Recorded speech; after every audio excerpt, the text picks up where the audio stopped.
Ponovimo. Priključni hibrid je tisti hibrid, ki ga priklopimo na polnjenje.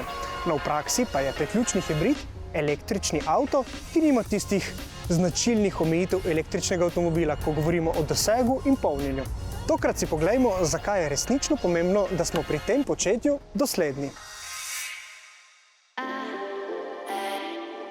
Sedim za volanom Citroena C5 Aircross priključnega hibrida. Kapaciteta te baterije znaša 13,2 kWh. No in ta zadošča ob povprečni porabi tega avtomobila za približno 40 km vožnje, brez da bi se vklopil bencinski motor.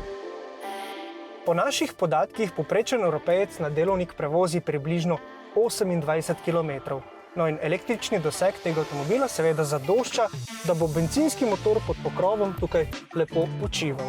Ampak priključni hibridi so avtomobili prav posebne sorte in veliko uporabnikov se znajde za njihovim volanom po nekakšnem spletu okoliščin. No in tako pogosto naletimo na primer, da uporabniki svojih priključnih hibridov ne polnijo. Pa kaj pa se zgodi v tem primeru?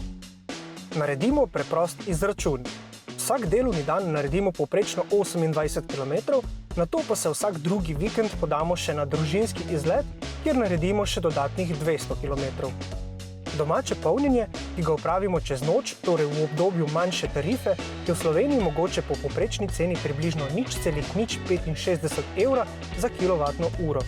In to pomeni, da bo strošek energije celotne dnevne mobilnosti v enem letu znašal dobrih 153 evrov. Dodajmo še 26 vikend izletov, ko se bomo večinoma vozili na bencin. No in ravno ta fleksibilnost je prednost priključnega hibrida. Tako je okviren strošek za energijo naše letne mobilnosti 589 evrov. No, če smo dosledni s polnjenjem. Kaj pa se zgodi v nasprotnem primeru? Na našem testu smo ugotovili, da je povprečna poraba tega avtomobila, če ne polnimo, približno 6,5 litra na 100 prevoženih kilometrov. To pomeni, da bo strošek energije za enako letno mobilnost znašal 1035 evrov. Torej, strošek energije se že pri tovrstni porabi skoraj prepolovi.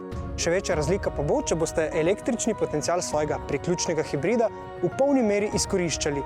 Torej, da se boste bolj približali tistim 40 km vožnje na elektriko.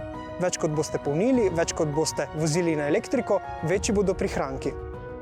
No, najceneje boste seveda polnili doma. Zato boste potrebovali sicer ustrezno priključno moč, ampak baterije priključnih hibridov so razmeroma majhne in zato bo za polnjenje čez noč zadostovalo že tisto počasno polnjenje. Treba je vračunati tudi strošek nakupa domače polnilnice, ampak danes takšno marsikateri avtomobilski trgovec že ponudi kot popust ob nakupu novega avtomobila.